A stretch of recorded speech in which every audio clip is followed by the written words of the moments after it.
What's up, guys? Mason the Brock Henderson here, and no, I did not go get drunk on St. Patrick's Day, but I did go watch the Atlanta United game and then went home and rewatched most of it on TV, so I am up way too late right now, so I feel like I've been drinking a lot.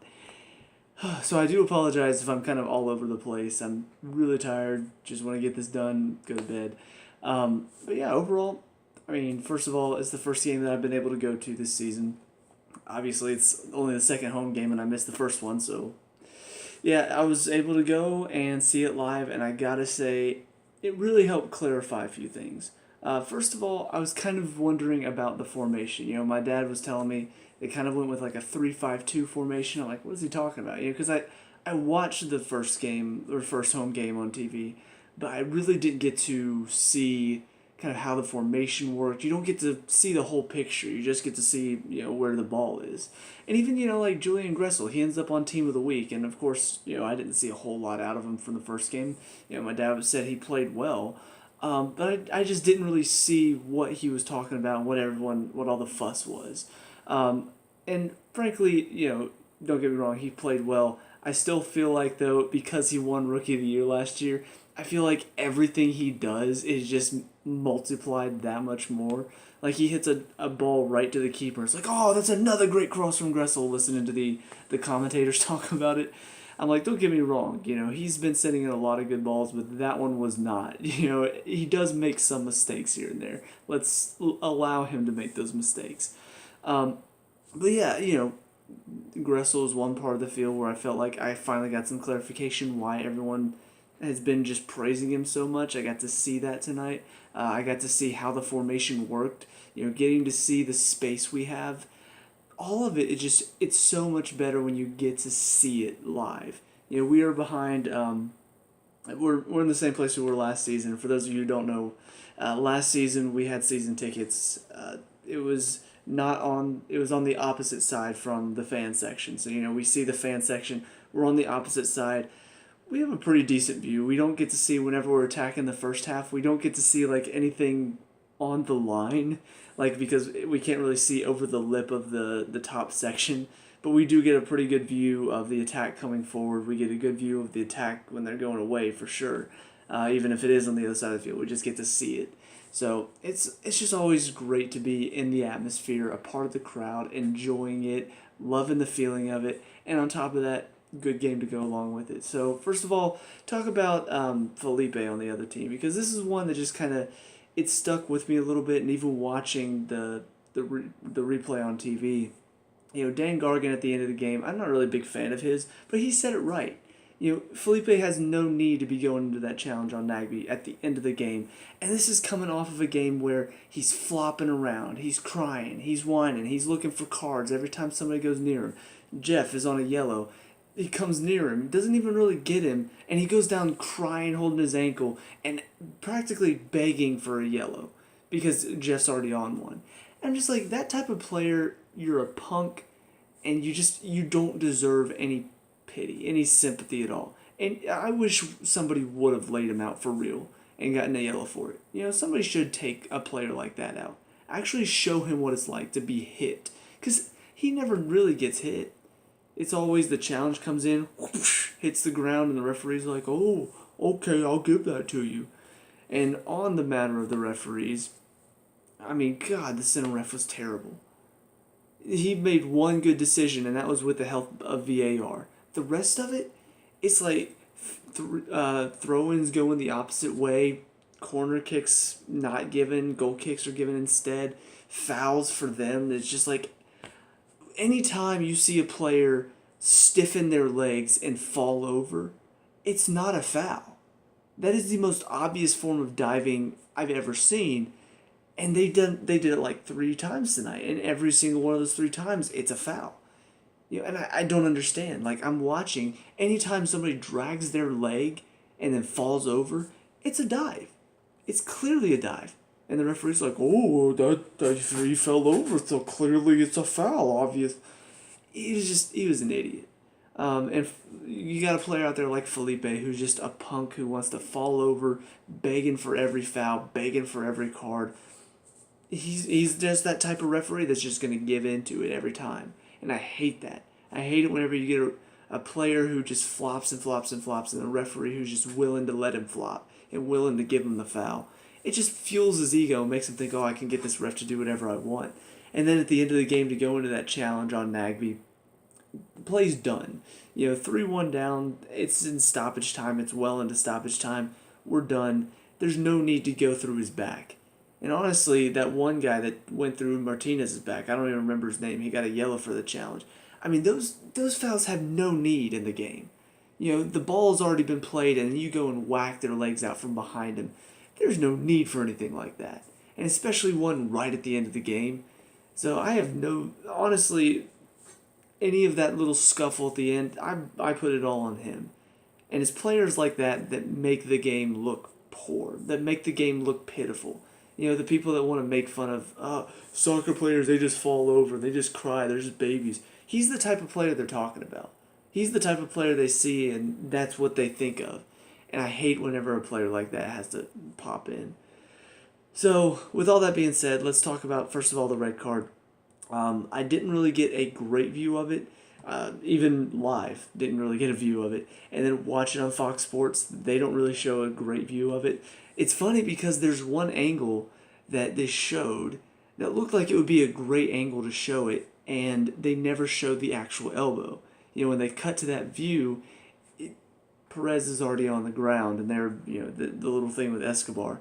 There did seem to be a little bit of a, swinging of the arm. Perez kind of went into his back a little bit, and he comes this way with his arm. Now, whether he full-on swung or whether he reached around and grabbed him, it was really hard to tell with the replays that they showed. Definitely worth a penalty.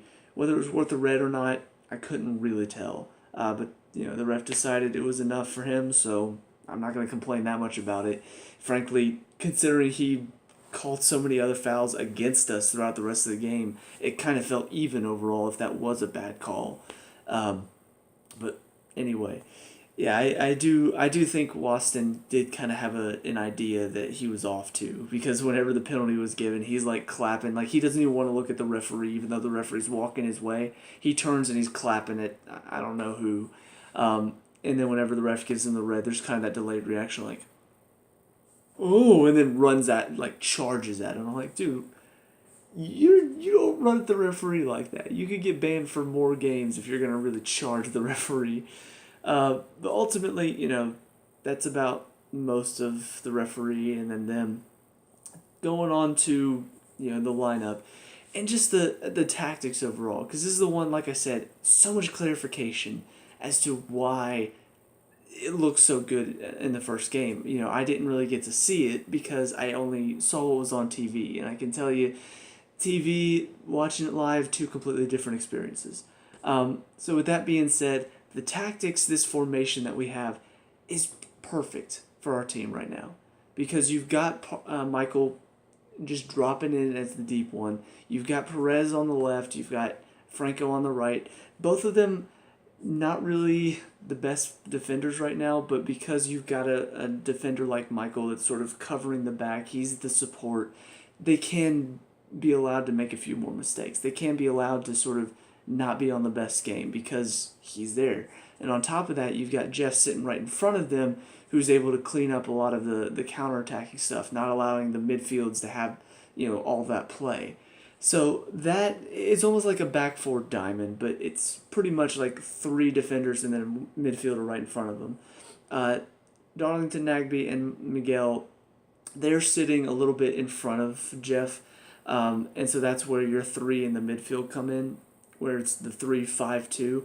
Those three, it really works. You've got Miguel dropping deep, trying to receive the ball, and then turn and run at the defense. You've got Nagby, who's just willing to pick it up, turn and try to find a pass, but also doing the box-to-box stuff, tracking back defensively. That side of it works so well. And then the wing-backs, I didn't really see much of Garza in the last game, but my lord, McCann was built for that. Julian was built for that. Honestly, just watching them play, those roles suit them both so well. Because all Chris has to do on the left side is make the run down the line. Sometimes they'll give it to you, and sometimes you just have to hit across in with your left foot. Julian, he's in a ton of space on that right side. They switch the ball over to him. He takes a touch, drives it low and hard. That's all he has to do. Frankly, I will say I was pretty impressed as well with his tracking back. He did do that pretty well. But honestly, I mean, if I think back to last season, I was frustrated with him a lot, but the one thing I remember him doing very well is finding space on the right side, cutting in, and then either sending it across low and hard or cutting it back to somebody. And in this wingback position, that's all he has to do. And that's why he looks so good over there. That's why he's just dominating over there. Obviously, it's easier whenever they're a man down. But, I mean, man, he's just taken over that role and he owns that role. It is the role that is made for him. And Chris on the left side, I think Greg's a good player. He is a very solid player, but I don't know if he's a wingback. I don't think he's built for that role. I think it's more likely that we're going to see Greg and even Franco, who's more of a right back. I think there's more of a chance we're going to see them play that third defender. Where you've got, now that Franco might be out for a little bit, you've got Greg on the left, and now Perez switches over to the right, and that's your back three now. I expect to see more of that because I think Chris is more built for that left wing back role. And of course, there's I think Hernandez is his last name. I still haven't seen any of him, so I don't know if he's just not involved right now or what. But yeah, right now how we're playing, it's very well set up. And then obviously the front two of Tito and Joseph, they both just have so much freedom to roam wherever they want to. Tito can sit up top and look to get on the end of long balls over the top. Joseph can sit up there if he needs to. They both can move and check back for a ball, try to find a pass, lay it off. They just have so much freedom up there to do what they want, and so does Miguel. And just that front three, Miguel's of the midfielders, he's the most attacking. That front three right there is just so effective at moving the ball around and trying to find a good pass. It's a beauty to watch, and I really hope that they stick with this, even whenever we do get Ezekiel Barco back. Just because, I know there's going to be that temptation of, let's just switch back to our three and behind the striker, just because it fits Barco more. But I think you look at this formation and it's just so solid right now. Yes, there are a few mistakes here and there, and I'll talk about that. But I'm watching the formation, and even before the red card, we've got so much domination over the ball because there's so much room for passing. There's always a guy open to pass to. There's always that pass you can find. There's an opening. So you're not under a lot of pressure because somebody's there to help you out. It's beautiful. It's beautiful to watch. This is what the game looks like at its finest. And I expect nothing less from Tata Martino. So with all that being said, let's talk about individual performances. Brad Guzan didn't really have much to do for most of the game. The goal that got scored, it's a one-on-one situation. It's difficult to deal with. So I do sort of understand that a little bit. But as far as the rest of the game, he had to make like 2 or 3 saves and did that for the most part. The one thing that I will say did very well, played well with his feet. We needed to keep possession. He's there for him. Drop it back to him and then find an easy pass. Did that very well. So I was impressed on that side of it.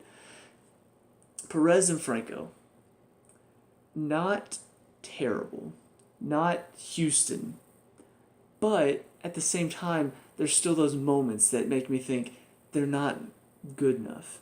The goal, Perez is the last man. He's the one that's dropped deep. As soon as that ball is over Michael's head, he should go. It should be him tracking back. Instead, he just kind of hangs out on his side of the field, and now Michael's chasing a battle that he's already behind in, because the guy's already behind him, and he's got more speed than Michael does. Michael's a great defender. He doesn't have speed.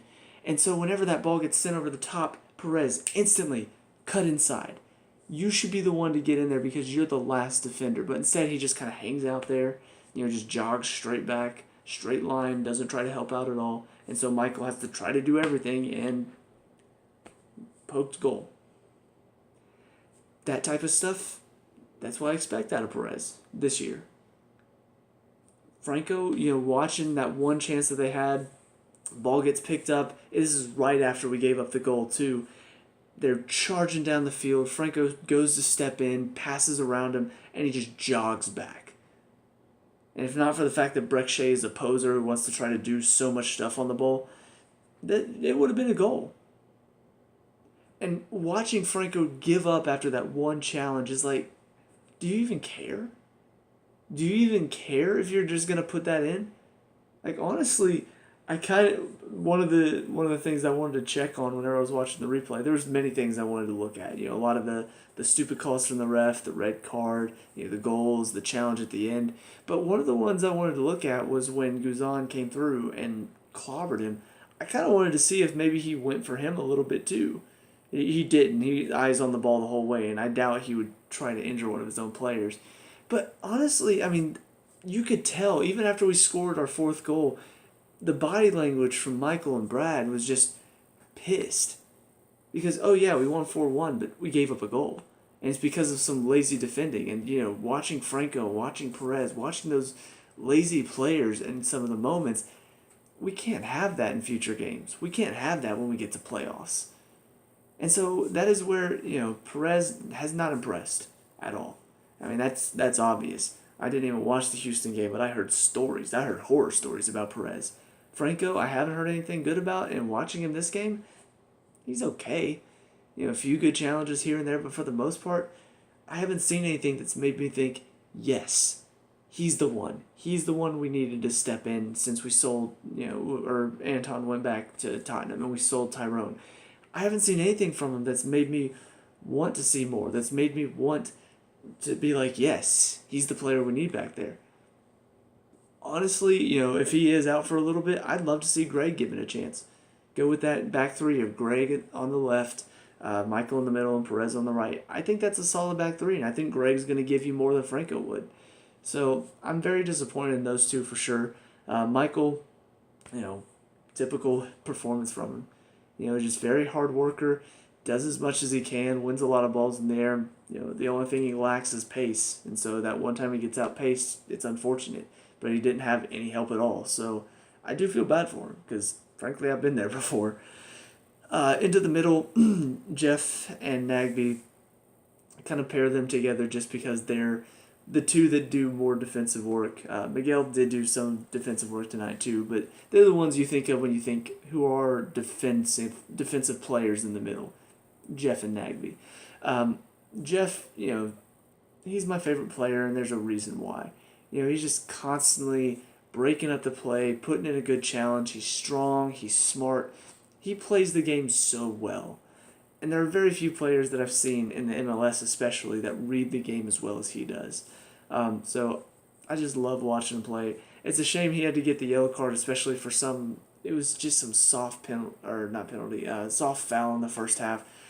I think it was his first foul of the game, and the referee's just like, oh, yellow card.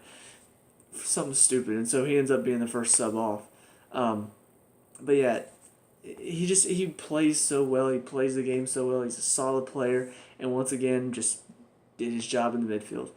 Nagby, I mean, I've heard nothing but good things so far, and watching him tonight, he's just a solid player. He's not the solid player that Jeff is, where Jeff reads the game and just makes a good challenge, but breaks up play. Nagby is the type of solid player where you give him the ball, he's not going to lose possession that often. He may lose it like once a game, if that. It just keeps it simple. He's strong. He does a good job of keeping the ball out of the challenge and then finding a simple pass. I mean, he just does such a good job of that. And then on top of that, he works hard to go win that ball back. So he's a player that at the international level I've never really rated highly, but that's because he was always playing wing. And at the wing, he's not that good because all he's really got as far as his skill on the ball is he can dribble, cut, and then that's all he's got. As soon as he cuts, defenders read that, they step in, knock him off of it, it's easy. But in the middle of the field, he just does such a good job of linking up the play because that's all he has to do. He picks it up, he sees a pass, he gets rid of it. At the wing, you're more isolated. So it kind of makes me wonder, why aren't we playing these players in positions that they should be playing? Why isn't Nagby playing in this position at the international level? Because he plays the midfield position so well. But yeah, so I've been seeing a lot out of him, and I'm glad we picked him up because he's a good player. As far as the wingbacks are concerned, Chris didn't do as much as Julian did, but he worked hard. He did his job very well. He tracked back well. Frankly, he's he's not one of our better players. He's not a player that stands out in any way, and I've talked about that before, how he doesn't really have something that makes him stand out as a player. But you know what? He's a player that works. And frankly, there are times whenever we have players that sometimes do not want to work. And so having a player like that who will consistently work, even if he's not the best, I do appreciate a player like that. And on top of that, like I said, the wingback position suits him well because he is able to get on the ball at the wide position, take a touch, and just have a cross in. His crosses are kind of hit and miss as far as the production value. Sometimes they're right on the head of somebody. Sometimes they're lofted to the back post where nobody's there. But for the most part, he does he does send in a good ball. He does deliver a good ball. It's just sometimes it's not in the right place. But yeah, as far as his performance tonight, the production could use a little work, but his overall performance, his work rate was fantastic. Julian on the right side, like I said, I see the value in him now. I see why everybody's been raving about him. That position, the wingback role, is just exactly what he's needed. He's needed that space out wide to get the ball and just look to try to drive in and cut it back. Because he's not the fastest player, and there were times tonight where he was beat by that Davies kid, who is very good and very quick. So on the one hand, the speed is something that will still hurt him in some games, but I think because teams do tend to sort of shift towards the ball, if teams don't learn to pick that side up, if teams don't learn to pick up the switch, we're going to keep seeing it. I mean, he is in so much space on that far side, and Perez has found that touch where he can just find him perfect. It's like they probably do work on it in practice. Perez picks it up, sees him, finds the perfect weight to get it across. And until teams learn to guard against that, we're going to continue to see a lot of joy on that. Switch it across, gets a touch on it, drives it in towards Joseph or Tito or Miguel, whoever's in there. But yeah, in my opinion, I still think he still does have a few things in his game that I see, and I think a lot of people have the blinders on because it's like, oh, Rookie of the Year, he's fantastic, he can do no wrong. So even though he does make a few mistakes here and there, I feel like people will not acknowledge those mistakes ever, and I still see him as a little bit overhyped. But I think because this role suits him so well, I think he's become a very effective player.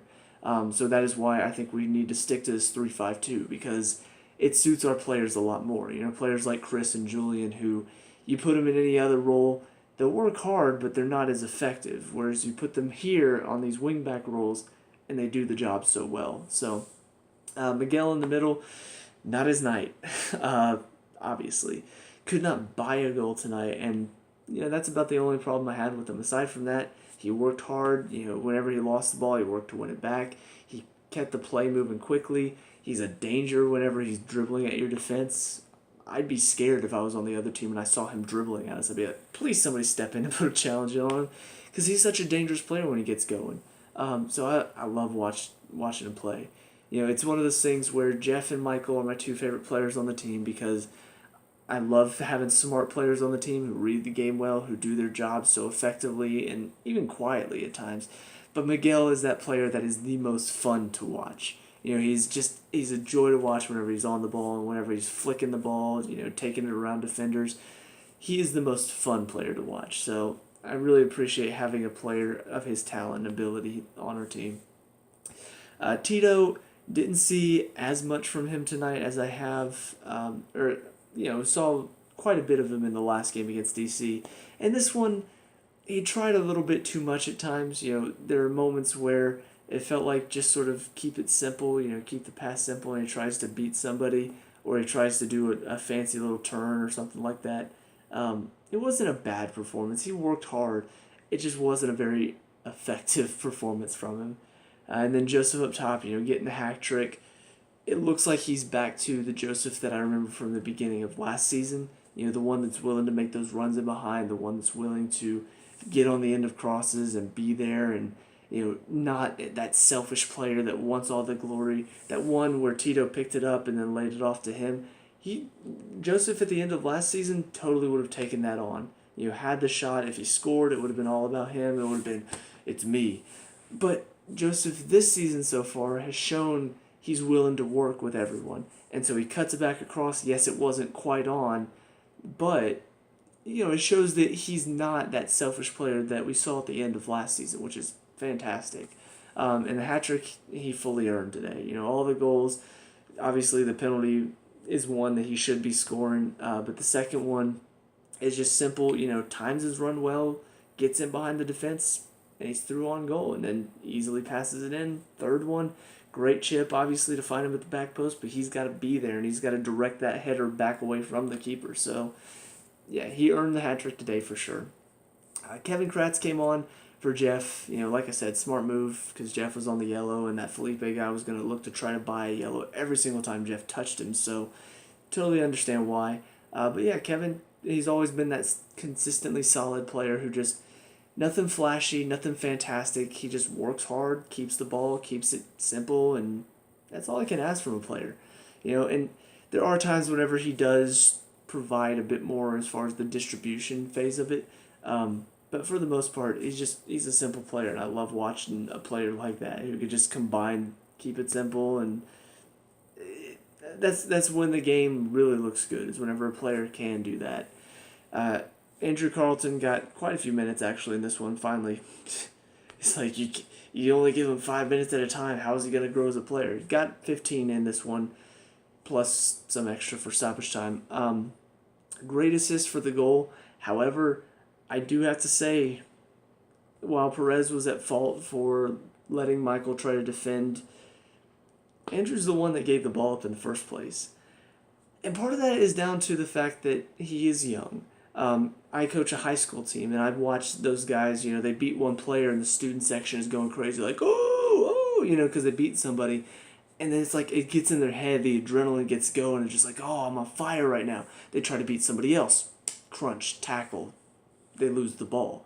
And saw it so many times last night when we played. Watching it tonight, whenever Andrew Carlton gets on the ball, you just hear the crowd as soon as he picks it up from the wide area. You can hear him going, go, go, take him on, go, come on. So he beats the first guy, and they're just like, yeah. And then he doesn't beat the second guy, and they're just like, come on. And then it gets poked away, and they're just like, oh. And then they clear it down the field and then go and score. It's one of those things where I feel like he's not entirely to blame because the crowd kind of pushed him to do it. But at the same time, I understand where the crowd's coming from. They're excited to see this young player. Our homegrown player is 17. He's growing. He has a chance to make it at the professional level. We have a young player coming through. But we also have to remember he's 17. We can't just throw all of this pressure on his back, try to get him to go and take on people whenever he's not really that big. Guys are going to body him off the ball easily. And that's what can lead to.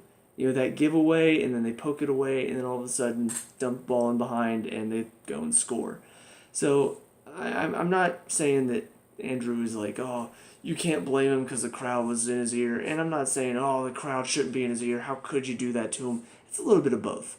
But I do have to say that after that happened, he did seem to sort of calm down a little bit and start to play a little bit more.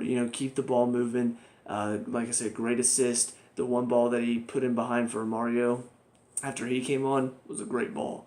So I wonder if maybe somebody got in his ear after that happened and said, look, we can't have that. Because it seemed like after that he calmed down a little bit more. Mario, came on. It was right before stoppage time, so he really didn't have much time to do anything. Nearly got on the end of one, had a shot across, nearly missed the post. But, excited to see him getting some playing time because we do need a backup just in case Joseph ends up hurt again. So, but all in all, it's a good win. Beat Vancouver. This is 2 teams in a row that we've gotten our revenge on from last season. And frankly, it's just 2 dominant performances. The only problem that I'm having right now, the clean sheet. We do need to keep a clean sheet. We do need to learn to not have these defensive slip-ups where we're giving them goals. We're letting them have these just simple goals on us. So that would be the only thing going forward. I'd say we gotta drill. We gotta work on keeping the defense solid, keeping them smart. But aside from that, excited about everything else. The team looks good. I feel like the formation that we've got looks really good. Now, whenever Barco comes back, who knows what we're gonna do? If he's gonna slip in somewhere.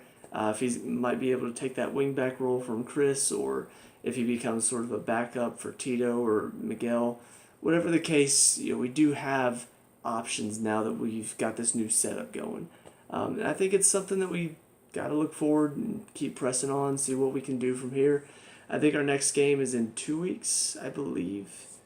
I'll have to check on that later. But I'm pretty sure it's away at Minnesota, and they've been playing well. So we've got to make sure that we step up. We didn't really have a good showing against them in the preseason, so we got to make sure we step up our game and take it to them whenever we go to their place. Because, the away games are going to determine whether we are top of the table or, like last season, doing well but not quite well enough because we can't put it together away from home. But that's it for me, so let me know what you guys think down in the comment section below. What were your thoughts on tonight's game? Let me know, we can talk about and discuss all the good stuff. Leave a like and subscribe, future Atlanta United reviews, and I'll see you guys in the next one. Peace out.